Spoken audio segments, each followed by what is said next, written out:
Hey, what's up YouTube? It's Pyro coming in with another video. Today I heard that they're not actually, well, today as of recording this video, today I read that they're not going to be renewing Iron Fist Season 3. Well, renewing Iron Fist for a new season, which would be Season 3. That's not surprising. Honestly, that is literally not surprising at all. Because Season 1, I enjoyed parts of it, but overall it was horrible. It was completely just trash. The character of Danny Rand was made to just be this whiny little boy who wanted to protect the world but didn't know how to, but didn't know how to use his power. The show was called Iron Fist. He didn't really feel like the Iron Fist until the second season.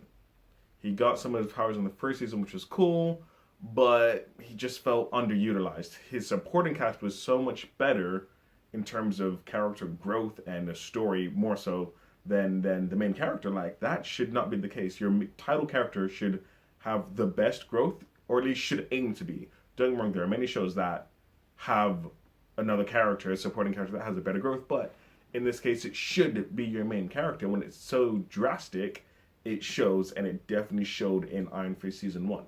Season 2 was miles better than Season 1. To be fair, not hard. It was not hard to be better than Season 1, but it was miles better. And I enjoyed that season across the board. There were some hiccups here and there, of course, but overall, much better season, and overall, I enjoyed it. But it was not enough to garner a third season. Clearly. If they made another season, I'd be like, yeah, okay, they're trying something, they're trying to build it, but it wasn't enough. There were many things about this second season that was like, this is great. Ward, who is effectively Danny Rand's brother, great. Probably the best thing in the show. Mary, her characteristic was really cool. The sister, whose name I can't remember. The supporting cast, again, I think was the strongest point of this. Whereas Danny Rand was kind of, he felt more like a supporting character, which I think they did because of the first season where it was so focused on Danny. And like the secondary cast are just like, yeah, all right, cool, that's fine. But this season I feel is stronger because they focused more on the supporting cast and their character growth. There's a lot more growth going on. And then having Danny Rand grow behind the scenes worked in its favor, rather than us saying we want to see more Danny. It was more, let's see other characters, and then we got to see Danny's growth around the other characters. But again, going back to it not being strong enough or well received enough for a third season, I think what they should do with this is then let Danny be in other people's shows, like they did with Luke Cage Season 2. He was in there. Cool. I enjoyed his role in there. Let him come into Daredevil. Let him actually take the role of Daredevil at certain points to see what can be done in that story arc when he's done it in the comics. Let him get involved with Jessica Jones and be that annoying sidekick kind of character for her.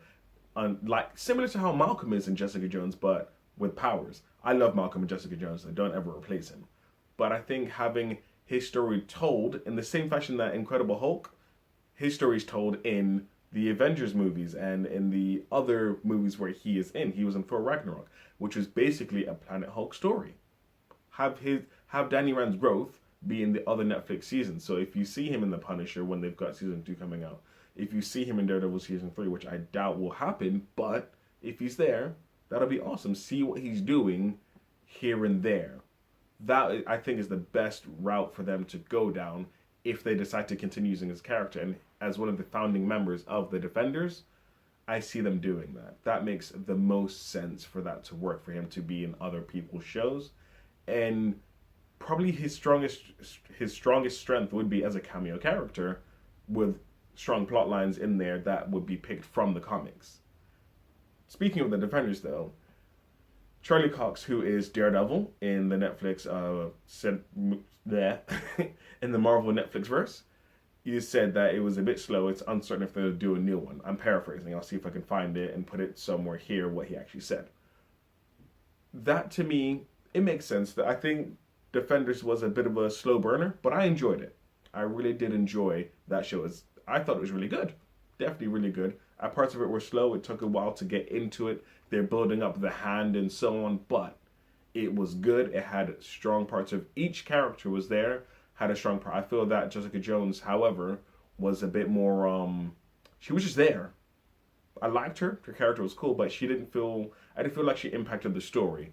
Luke Cage, at least, had that relationship with Danny in that essence, which is taken from the comics, but at least he had a reason to be there. Jessica should have just left and been like, I'm out. Apart from being, oh, I should probably save the city because I live here. I think that was the only reason she had a foundation in being in the Defenders in that season. But the Defenders is a team full of always ever-changing cast of characters in the comics. So if they wanted to make another Defenders, they can make another Defenders without the original four, and that'd be fine. But either way, dudes, what do you think about my theory on what they should do with Danny Rand Iron Fist in the Marvel Netflix verse? I think they should keep him. Either way, dudes, I've got other videos in this area around this. I don't know where things go in this area. And here is probably where you should hit that subscribe. That'd be awesome. Or click the button beneath the YouTube video itself. Like, as I always say, please leave a like, comment, and subscribe. Hit that notification bell because you see me doing videos weekly. Catch all of that. It's amazing.